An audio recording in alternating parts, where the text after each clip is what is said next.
Hello there guys, welcome back to Younes Talks Football, welcome back to a brand new video. I hope all of you are doing well today. Now, I didn't do an England review yesterday, and I did that on purpose because I just thought with what we actually saw, it was only right for me to actually come on and say just a couple of things. And I wasn't going to do a dedicated video to that when I can come on today and just explain 24 hours after it all went down because it was such a bad result, and then talk about Chelsea news as well. But before I do that, I want to let you guys know two things. Firstly, today's video is brought to you and sponsored by the OneFootball app. Make sure you hit that download link in the description. Everything you need to want to know, you want to know in relation to the football world, the team you support, the country you're following, Euros, Copa America, whatever, you'll find it there. So make sure you hit that link in the description and download the OneFootball app and enjoy. Secondly, I told you guys about those fantastic Champions League commemorative Chelsea trainers from Sneakers Reborn. Well, guess what has arrived? It's only right that I show you it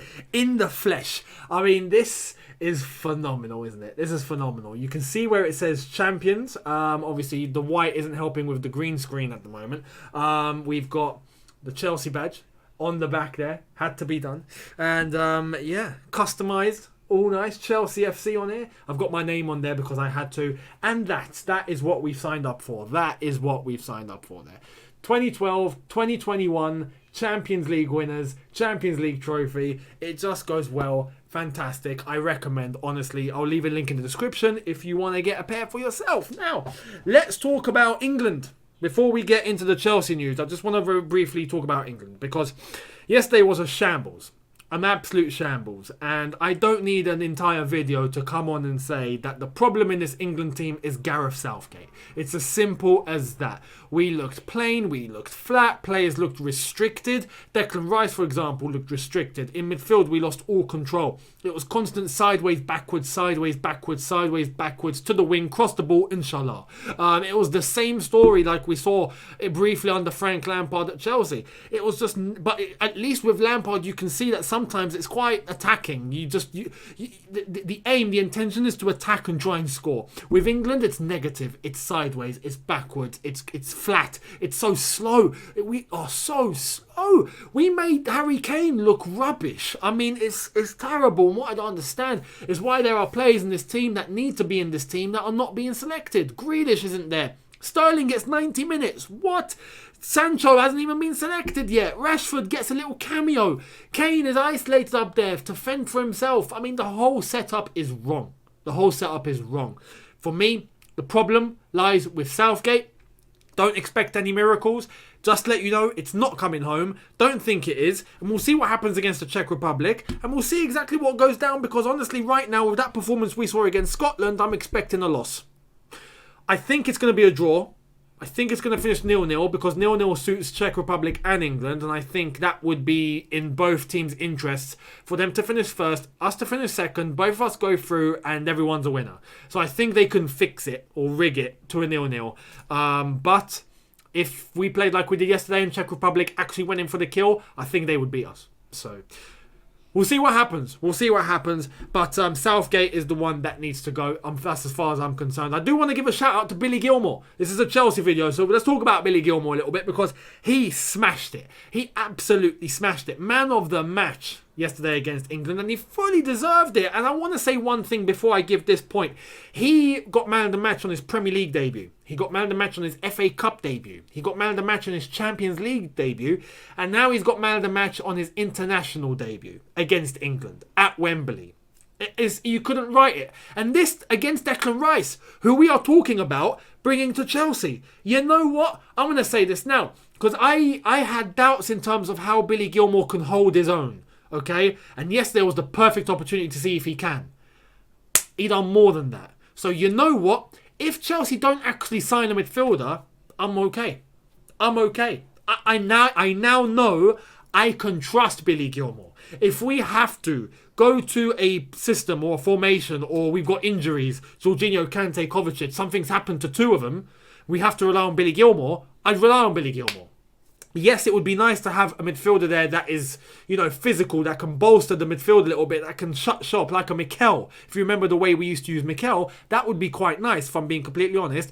But Billy Gilmour, is honestly, I think, going to turn into a special player. So we'll see what happens. But shout out to Billy Gilmore. He smashed it yesterday.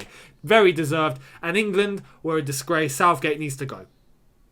That's the England bit summed up. Now let's jump into the Chelsea news. And yes, it's about Hakimi. That hasn't changed. Let me give you the pieces of news and then we'll see what's going down. So, yeah, this is the latest. I'm going to give you 2 bits of information. They are a little bit different, but let's check it out. So, this is from Sport Media Set, saying PSG have moved a step closer to signing Chelsea target and Inter Milan's Achraf Hakimi this summer after agreeing personal terms with the Moroccan. Now, let me just put this clear, just so you guys don't actually panic. Personal terms is the easy part here. It's the easy part. It'll be very, very likely that he will accept personal terms with Chelsea and accept personal terms with PSG. And then whatever happens between the clubs happens, and wherever he goes, he goes. That would be ideal, because he wouldn't say no to either of them. So to agree personal terms, he would do that with both teams. That's just logical, so don't panic. The second piece of news is what has come out very, very, very, very, very recently, in the last few minutes of the recording of this video. So check this out. Chelsea are still in the game for Inter Milan star Achraf Hakimi, and in recent days have improved the cash part they are prepared to offer, and that is from Gazzetta dello Sport in Italy. This is this is what I'm starting to see in terms of trend. I'm starting to see some Italian sources, English sources, say Chelsea are leading the race. Chelsea are likely to get him. And I'm seeing some French sources saying PSG are leading the race. PSG are likely to get him. So right now, what do we believe? Both are in the race. Both are playing smoke screens. Both of them are trying to do the best deal possible. As I've said in yesterday's video, the one advantage that Chelsea have is that they can actually give Inter Milan a player to replace without them having to actually go out and spend money on the replacement, because right now they are broke. On top of that, we can match the money part as PSG do, and I think we would, in terms of bid, beat PSG. I think we will come up with the better bid. What PSG have as an advantage to try and lure Hakimi and possibly put pressure on his club to then get a deal with PSG done ASAP is the wage and the salary. Because PSG will happily break the wage structure. Happily.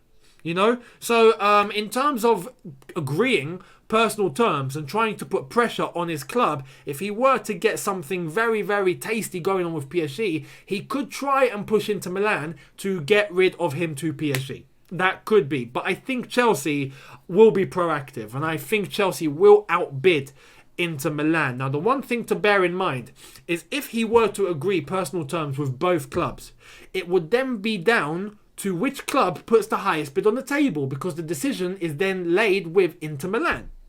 It's up to Inter. It's up to Inter. It's up to which deal they feel best to accept. Now, PSG are going to come all money. How high are they going to go? I don't think they're going to go above 70 million euros. Chelsea, they're going to put money on the table, but they're going to put a player in, possibly Marcos Alonso, as it looks like Inter Milan would prefer Marcos Alonso out of all the options available. On top of that, maybe 60 million euros. Chelsea, I think, would be smart and go, you know what, we'll match the cash offer and we'll give you Marcos Alonso. That is something I think Chelsea would do for Hakimi, because Hakimi is clearly a Chelsea target, clearly a Thomas Tuchel target, and you know what, a very good one at that. So I think Chelsea will do all they can to please Thomas Tuchel, to get this deal done and to outbid PSG. So this is why I'm still confident that this will possibly happen.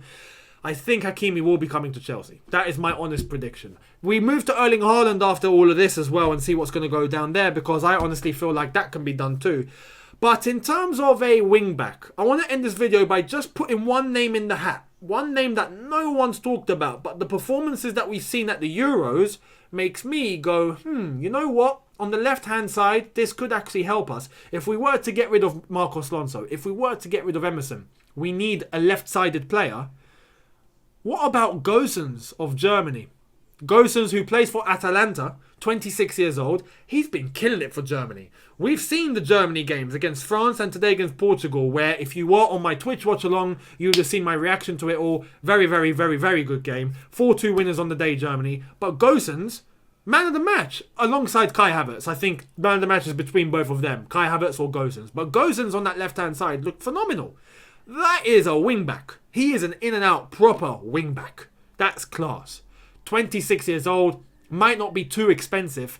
You know what? In terms of cover for Ben Chilwell, I think he could be perfect. And I think he'd be great competition with Ben Chilwell to see who actually gets the nod and would keep Ben Chilwell on his toes. But we'll see. That's just a name I thought I'd throw in. What I want to ask you guys is let me know in the chat. Let me know in the comments. What do all of you feel in terms of Gosens? Would you feel that would be a good signing, a good target for Chelsea to get as another left wing back option for Chelsea to have?